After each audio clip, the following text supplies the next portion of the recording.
Alors aujourd'hui, ce fut l'occasion pour un petit peu parler du bilan des Jeux Olympiques de Paris 2024. Un bilan hautement satisfaisant. J'ai pu apprécier la ville quand elle a été ville candidate, à aujourd'hui ville organisatrice des Jeux. Et pendant 7 ans, le comité d'organisation a travaillé d'arrache-pied pour présenter à Paris, à la France et au monde entier des Jeux paritaires, des Jeux inclusifs et des Jeux durables. Paritaires parce que pour la première fois dans l'histoire du mouvement olympique, on a vu 50% d'hommes et 50% de femmes participer à égalité dans l'organisation des Jeux, dans la compétition et à tous les niveaux.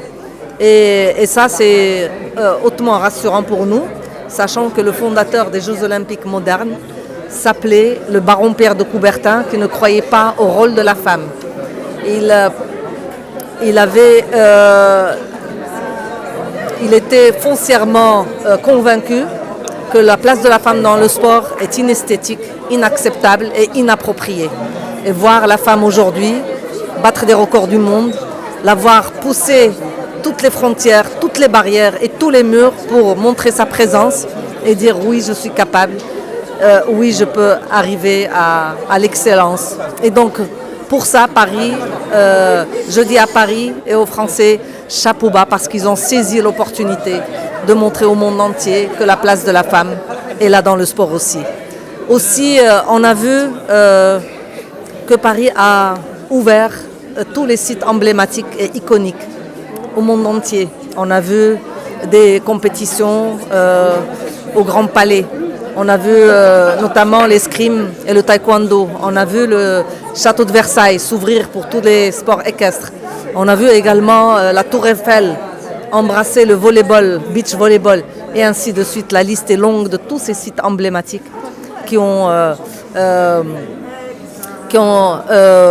poussé Paris à ne pas construire des sites supplémentaires. On a vu un village olympique qui a abrité 10 500 athlètes venant de 206 nations de par le monde, avec une équipe de réfugiés politiques. On a vu pour la première fois des pays gagner une médaille d'or ou de bronze, notamment le Guatemala, la Guyane et également le Cap-Vert et pas mal de pays qui pour la première fois ont démontré que leurs athlètes étaient capables de gagner des médailles.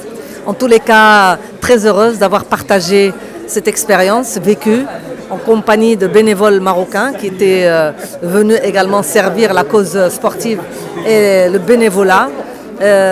J'étais heureuse de partager cette expérience en présence de Brahim Boutaïb, notre champion olympique, en présence de président de fédération royale marocaine de différents sports et puis d'hommes et de femmes passionnés par le sport et surtout de jeunes qui sont porteurs d'espoir et piliers de ce pays. En tout cas, merci aux journalistes également présents pour couvrir cet événement, dont des femmes. Merci. للمزيد من المعلومات ما تنسوش تابوناو وتفعلوا الجرس باش يوصلكم جديد لو سات تيفي. هذا البرنامج قدم لكم من طرف كوتي سبور. كوتي سبور منتوجة المغربية للألعاب والرياضة. MDGS نربحوا الرياضة.